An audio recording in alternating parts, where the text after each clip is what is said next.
All right. So I recognize myself to speak on the amendment. I strongly support this Congressional Review Act resolution introduced by my colleague from Kansas, Congressman Tracy Mann.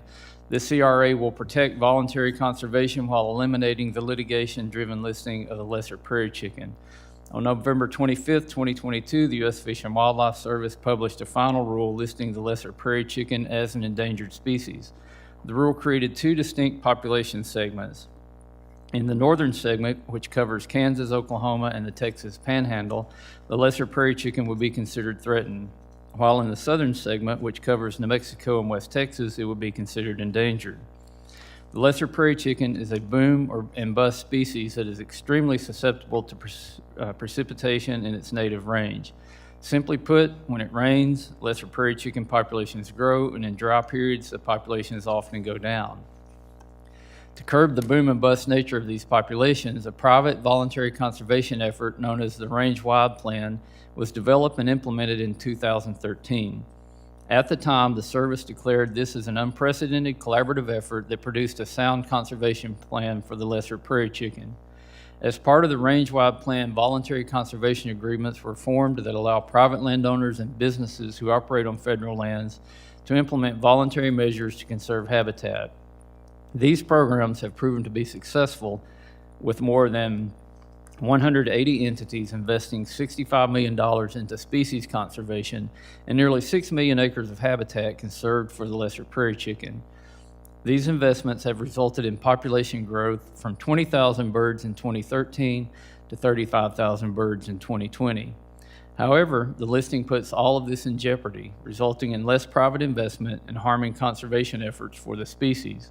In addition, the 4D rule for the northern segment creates tremendous uncertainty for livestock producers. It requires that ranchers use a third-party approved grazing plan. Yet to date, the service has only approved 3 third-party entities to review and approve grazing plans.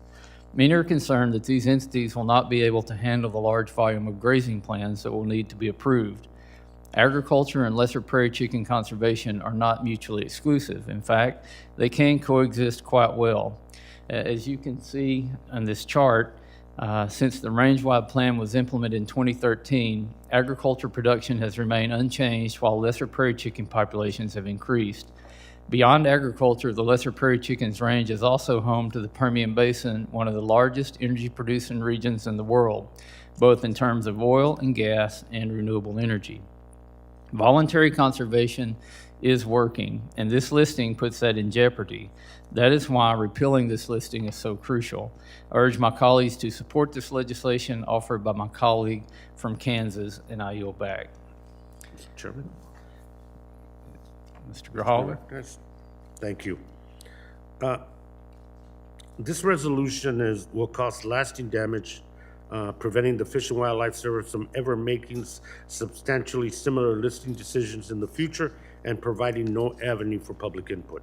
No matter how close the lesser prairie chicken comes to extinction, the Fish and Wildlife Service hands will be tied, and it will be really difficult for them to relist the species.